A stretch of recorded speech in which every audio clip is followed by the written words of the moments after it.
Hello everyone, and if you haven't already subscribed to my YouTube channel, please hit the subscribe button. I'm going to be posting 4 videos every single week. 2 YouTube lives, 2 educational videos, as well as so much more content to come. And if you resonate with this video, if you connect with it, give it a like or send it to a friend who also connects with this content. But hit the subscribe button, everyone. It's very, very much appreciated. All right, so on to the content of this video. So this is going to be the first video of a 6-part series about my awakening journey. So this is my awakening journey, part 1, my first spiritual awakening. So over the course of the next 6 videos, I'm going to be sort of letting you know my process of awakening, moving back as far as the end of 2015 to present day. Here we are at the end of 2024. So basically, it's going to be the past 9 years. I'm going to be talking about sort of key events that happened. What you'll notice is there's a theme of different relationships that catalyze different sort of awakenings, because relationships are always such a point of healing, a point of awakening, looking at your shadow, catalyzing different things inside of you. And so I'm going to be just letting you guys know a little bit of my journey, what led me to where I'm at the end of 2024, spiritually, emotionally, energetically, and sort of what my personal story and what my personal awakening journey has been. So we're going to start with my first spiritual awakening. And this video is less about actually my first spiritual awakening, but more so about some of the events that began to get sort of the spiritual wheels churning. The ways, the events that happen in your life that sort of get things moving towards sort of an awakening consciousness or a spiritual path. Because I've always been someone who's had an old soul. I've always been deeply sensitive, deeply feeling into the greater spectrum and energies of life. And so I've always had this sort of propensity or aptitude, but it wasn't until these sort of events started happening where that really became actualized in my sort of, 3D reality. And so we begin this journey was the end of 2015. It was the end of it was a really, really difficult breakup, the end of actually a toxic relationship that I was in right at the end of 2015. It was really, really challenging. And I think I've talked about this in other videos where moving into the beginning of 2016, I began to go to therapy for basically the first time as an adult. I had an anxiety disorder when I was a kid, teenager, my early 20s. So I did a lot of therapy for my anxiety disorder when I was a teenager and into my early 20s. But at this point, the end of 2015, moving into the beginning of 2016, I was 28, turning 29. This is basically the point where I started going to therapy as an adult. So I began to move more into healing. It was 28, turning 29, end of a really, really challenging relationship. And I went to therapy to begin to learn what shadow work was. It was the first time that I went to therapy after a relationship ended, and I was like, okay, I want to look at the aspects of myself that created my side of the fence of this relationship. And of course, it takes a toxic or challenging relationship or really unhealthy relationship to be okay, obviously I was 50% of what was created here. So looking at the aspects of yourself, the aspects of your woundedness, the aspects of your little boy that created 50% of that relationship. And so the end of that relationship, end of 2015, I go to therapy and I start doing shadow work, and I start really, really as an adult.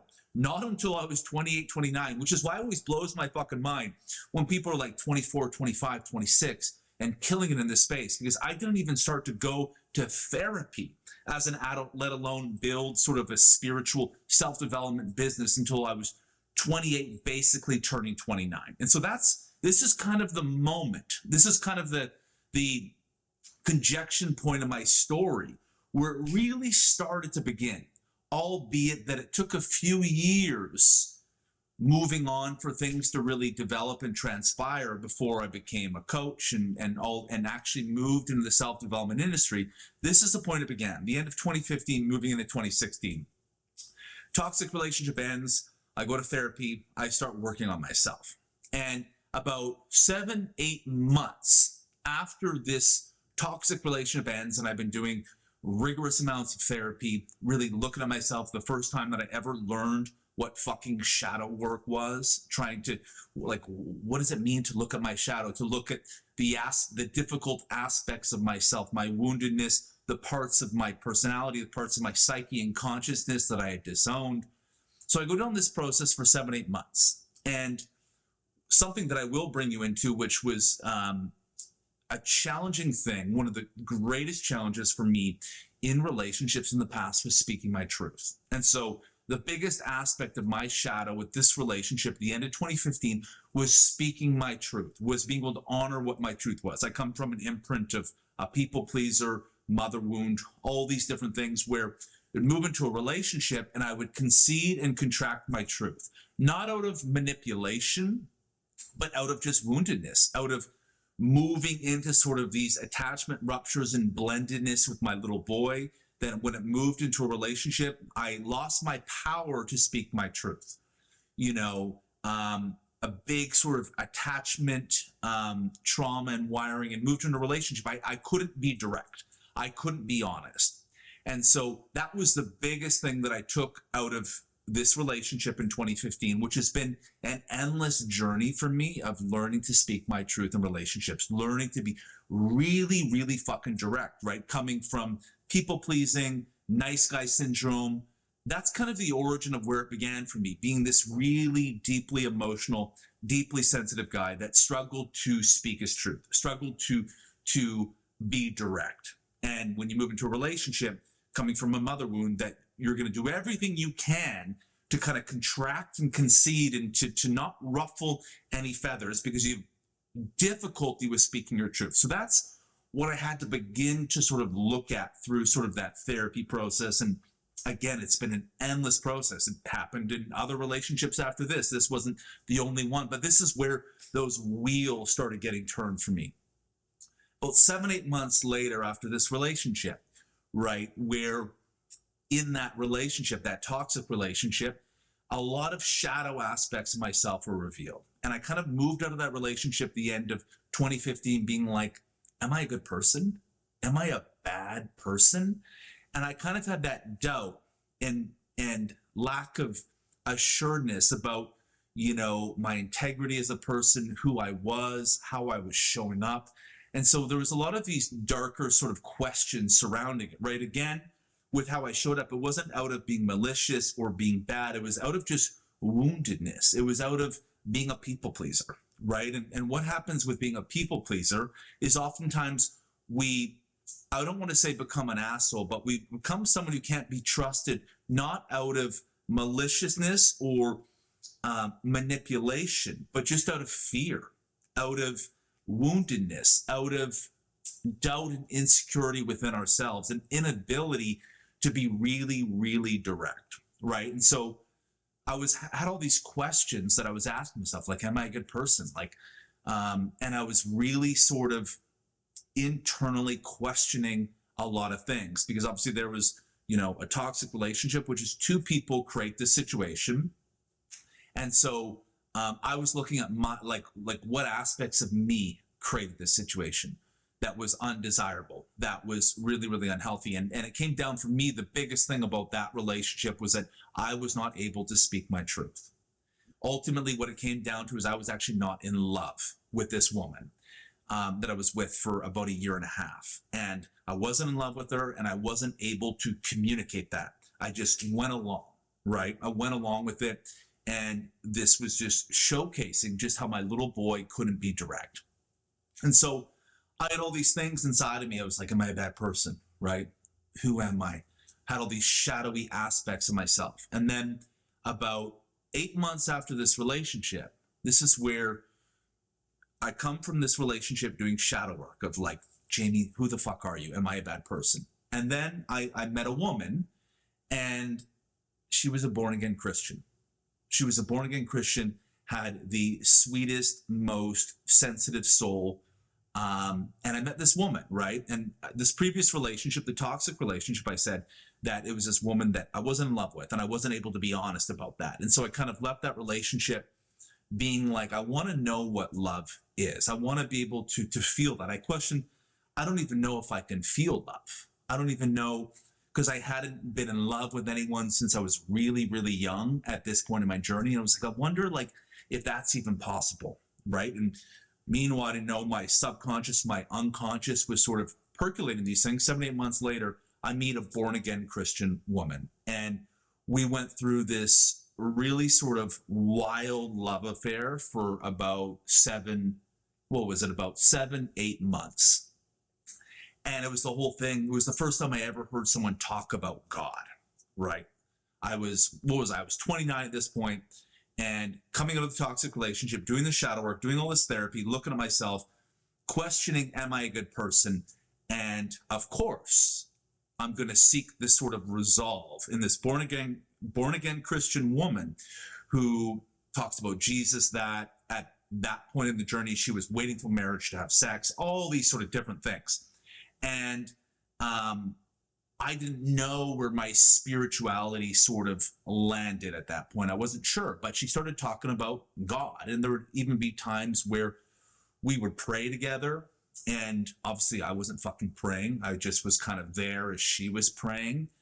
But slowly over the course, and we were together on and off for about 7, 8 months. And during that sort of time, I kind of got more comfortable with the word God, right? And obviously that relationship was one of those things where I felt madly in love in like a 17-year-old version. But I knew, and she knew at the beginning of the conception of that relationship, that it wouldn't be able to work. That, you know, I was not ever someone who was going to become a Christian, a born again Christian, all these sort of things, even if I had a curiosity. But I didn't know what the curiosity was at that point in time. I had this sort of inkling. And so this woman basically planted a seed of my spirituality. She planted a seed of my spirituality.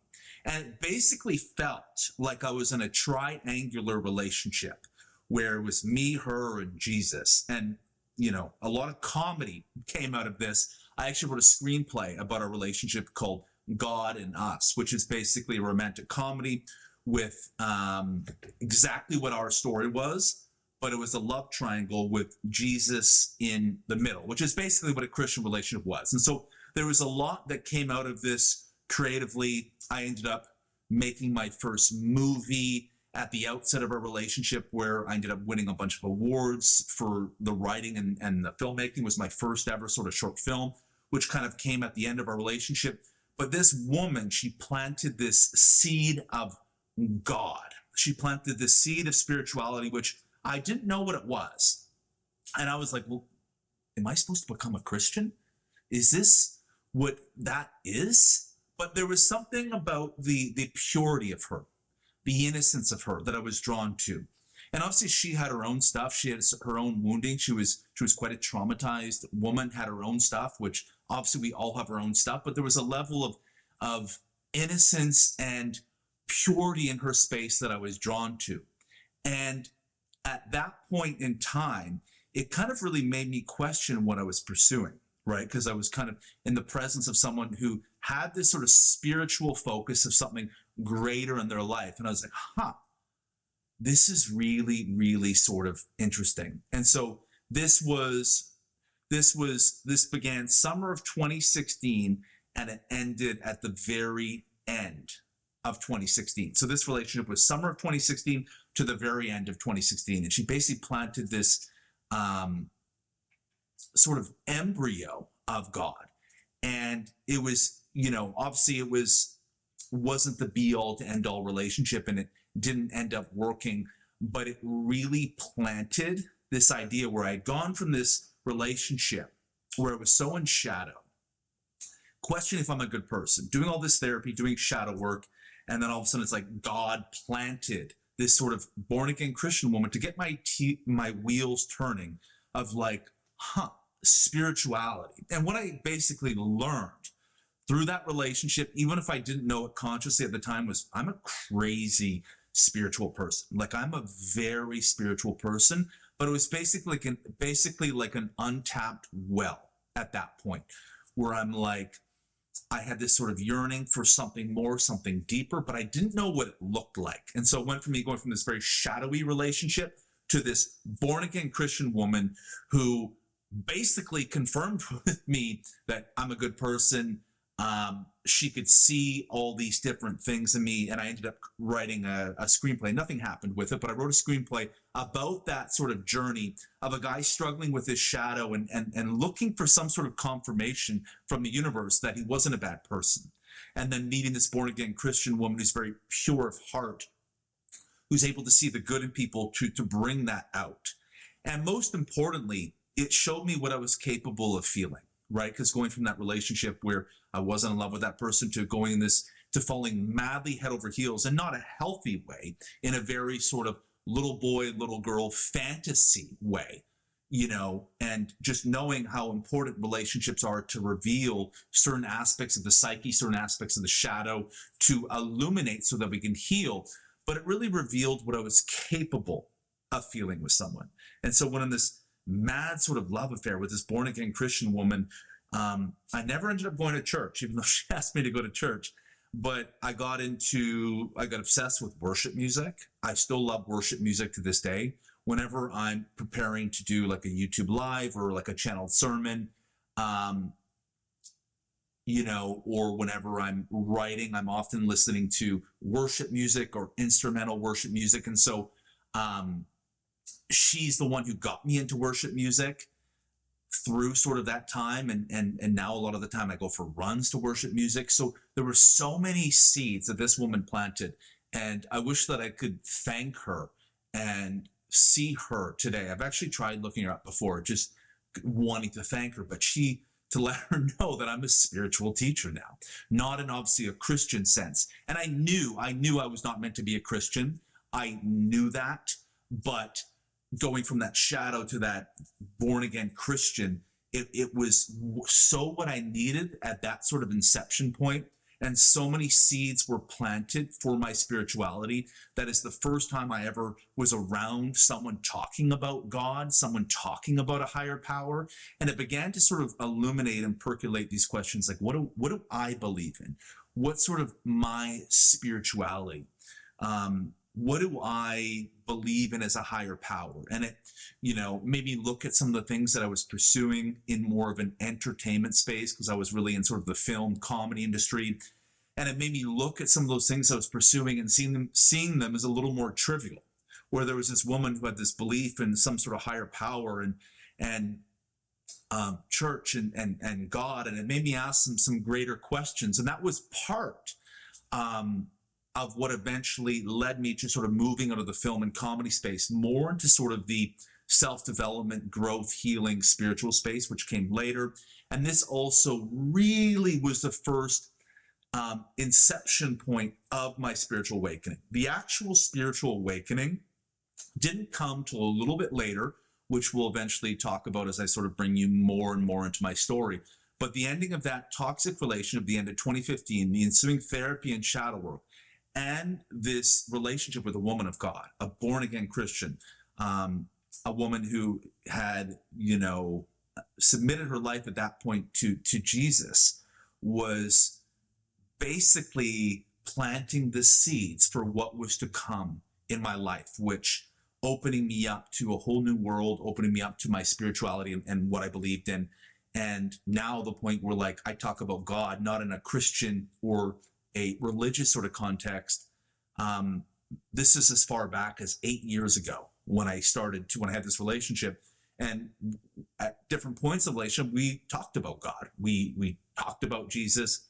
Some fucked up shit. Like it was so much good comedy in there. Like this is something crazy, which is really, really upside. But at one point, and this is the comedian in me, I asked her if she would suck Jesus's dick. And because I was curious, I was like, is that incestual, like sucking your dad's dick? Or is it like, you could get the holy powers and walk on water. Obviously, that did not go down well, which just shows that I say some inappropriate jokes at certain times, but there was a lot of good comedy that came from it. And obviously, like, it wasn't meant to be this relationship, but it planted the early seeds. And so that's basically the inception point. Those two sort of relationships, 2015, and now this is in sort of the timeline. This has taken us to the end of 2016. And so that's kind of what happened in my first spiritual awakening. Had a toxic relationship, shadow therapy, shadow work, and then I fell in love with a born-again Christian woman, a Jesus lover, a woman of God who planted the seed of God in me. And look at just what happened. So that was a foreshadow of many more crazy fucking things to happen on this path of me becoming a spiritual teacher and my awakening journeys. Thanks so much, everyone, for listening, and look forward to breaking down what happened next on part 2 of my awakening journey.